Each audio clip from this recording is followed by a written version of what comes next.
Have you ever been standing in the middle of the school hallway and thought for just a moment, I could lead this. I could do this better. Have you ever thought about moving from the classroom teacher to a school leadership position? If you've had that thought, you're in the right place, because today we're going to give you a roadmap of what it takes to become an assistant principal. So get out a piece of paper, get a notepad, and get ready to take some notes. And we're starting right now. Hey everyone, my name is Gordon and welcome to another episode. And on this channel, we take what I've learned from my experience going from a classroom teacher all the way to school district superintendent to help you write better cover letters, write better resumes, interview like an absolute pro, and move into levels of higher educational leadership. We leverage Clifton strengths, we leverage best practice to help you be your best for students. So if this is your first time with us, don't forget to hit that subscribe button as well as the bell notification so you don't miss any of our cool updates or any of our newest episodes. Okay, everyone, let's talk about today's episode.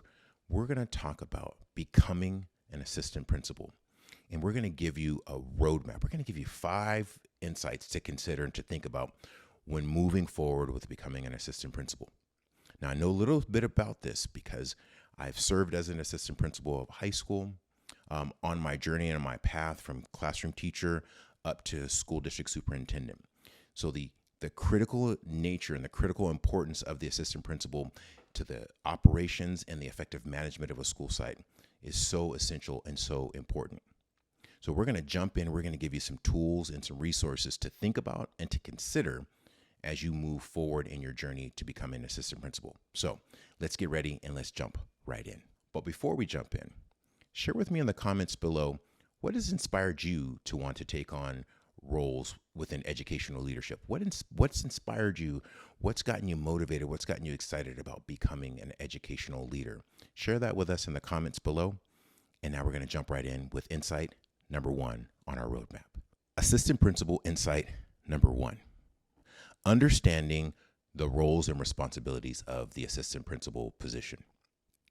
I cannot stress how important it is to know and understand what your role is as an assistant principal. So first and foremost is to support the vision and the leadership of the principal.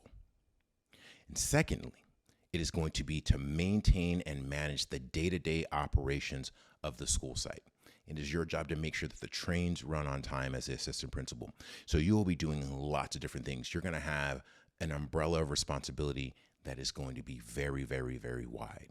You're going to learn a lot of different things as an assistant principal. So you'll have things like student discipline. You'll have teacher supervision. You'll have facilities management. You might run ASB. You might work with counseling. You might be in charge of master scheduling. Any and all of these things could be under your umbrella of responsibility. So understanding and knowing what your role is and what your responsibilities are, and then building systems to be able to be effective in executing on those roles and responsibilities are critical.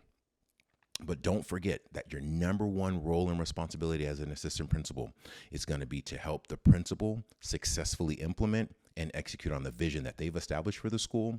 And then second, I would absolutely say it's critical to make sure that you're there to support the teaching, the learning, and the educational progress of every one of the scholars in that school. If you keep those 2 roles and responsibilities clear and present in your mind, you're going to excel as an assistant principal. That's assistant principal insight number 1. Assistant principal insight number 2. Educational and certification requirements. Now, these will vary from state to state. So I'll give you the example of what the requirements are here in the state of California, and then you'll have to check with your specific state educational website, your specific state's teacher and education credentialing website to get the particulars. But for instance, in the state of California, to become an assistant principal or an educational administrator, it is absolutely critical that you have a bachelor's degree along with an underlying credential as either a teacher or a counselor or a psychologist, but you have some sort of an underlying certification of a credential, a service credential, teaching or service credential. And then in addition to that, you would also be responsible for having an actual administrative credential as well. And there's different levels. There's the preliminary services credential, and then there's the professional clear services credential. You get the preliminary services credential, which allow you to enter into the educational leadership space. And then after serving a few years within the educational leadership space, then you would be expected to clear that credential. But those are the baseline credential responsibilities. Now, in the state of California, you have a couple different options of how you can complete your credential. You can complete your credential through a university preparation program. So you can do a master's program that has a credential embedded, or you can do a standalone administrative credential program as well. And then the second pathway is, if you don't want to do the actual university preparation work, you can actually take an exam. So there's actually a credentialing exam for administrators that you can also take that will allow you to become an educational administrator through examination rather than course preparation. So you have different pathways. I've seen people do it in both ways. I've seen people do it through coursework, but I've also seen folks successfully take the examination and become an administrator and become quite successful. So keep those in mind. Don't forget to check your state's website to get the specific responsibilities and the specific requirements for education and certification for assistant principals in your state. That's leadership and assistant principal insight number 2. And don't forget, once you've completed that education and those certifications, don't forget to check out and get access to our free guide. And you can check the description below, our free guide on how to ace your leadership interview. It's a free resource that will give you tips and strategies and frameworks to successfully navigate the interview process. So don't forget to check the description below where you can get that free guide. It's going to help prepare you for that interview. Assistant Principal Leadership Insight number 3, gaining relevant experience. This is your opportunity to think about all the different things that you've done that is relevant experience. Let's start with your teaching experience.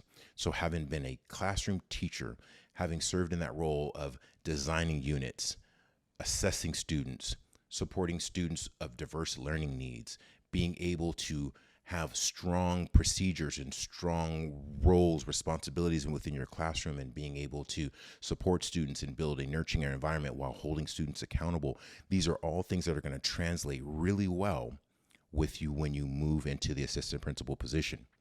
But to round out your experience that goes just slightly beyond the classroom experience would be doing things like being a department chair, leading programs, leading clubs, leading different facets, being a grade level leader, being an actual support provider or teacher, like different things that you can do that go above and beyond and round out your ability to draw from lots of different perspectives and lots of different lenses will give you a leg up on being able to demonstrate that you have relevant experience that you can take and immediately put in action as a new assistant principal. So make sure to think about how you create lots of opportunities to have lots of different experiences and lots of different perspectives. It's going to round you out as an assistant principal candidate.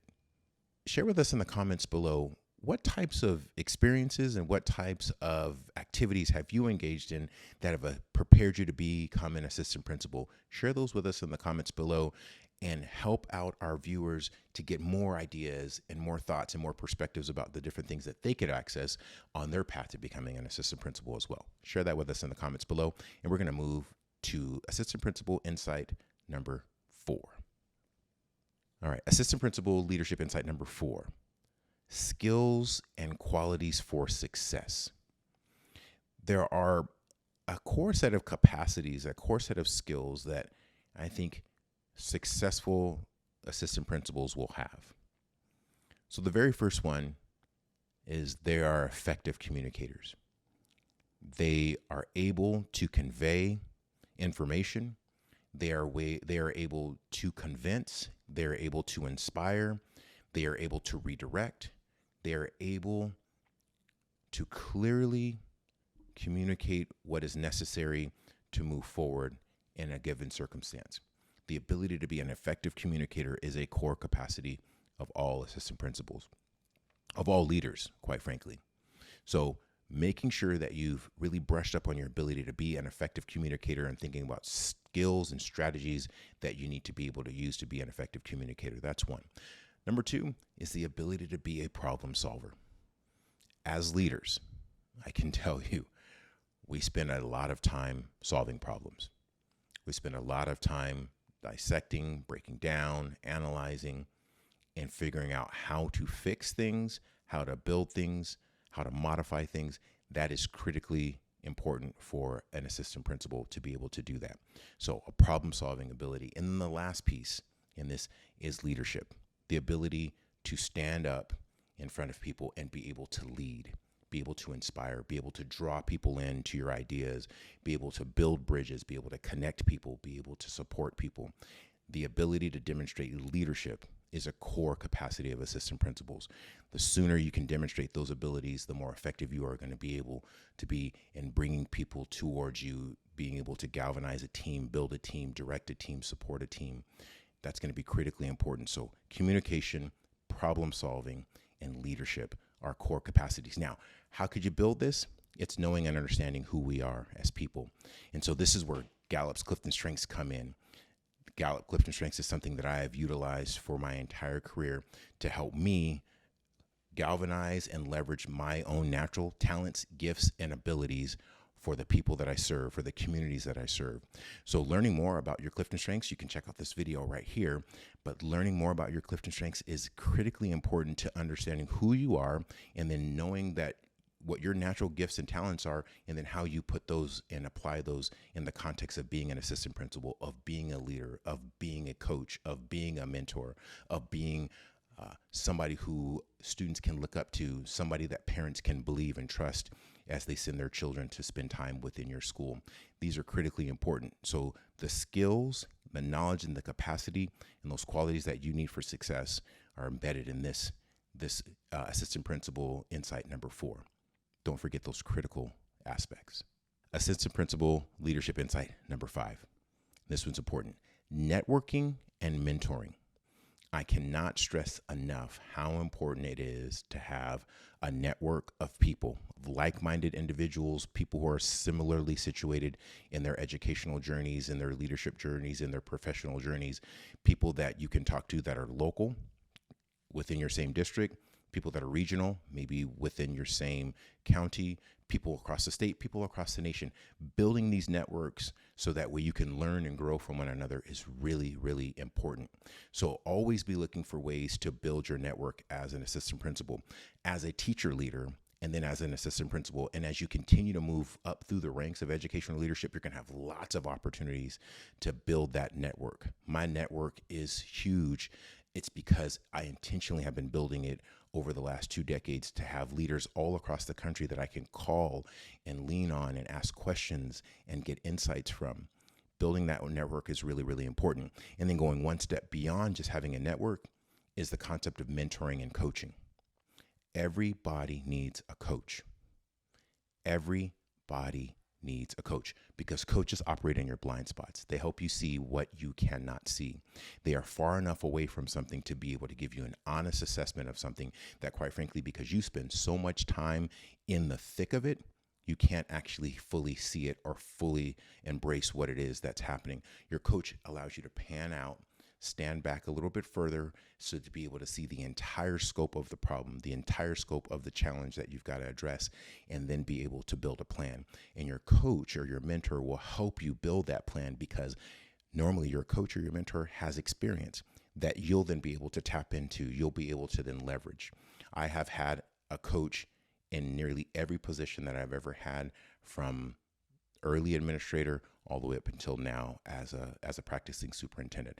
I've always had a coach. I've always had somebody who could help me have a realistic perspective on whatever it is that I was dealing with. So having a network of people that you can always pick up the phone and call or send an email or jump on a Zoom with, but then having that mentor or that coach that can do a deep dive with you and really be there to be an honest broker of information and be an honest, give you the real talk when you need it, are critically important. Remember, the most successful people in industry have coaches, athletes, musicians, artists, CEOs, doctors, lawyers. They have coaches, they have mentors, they have people who help them be at the top of their game.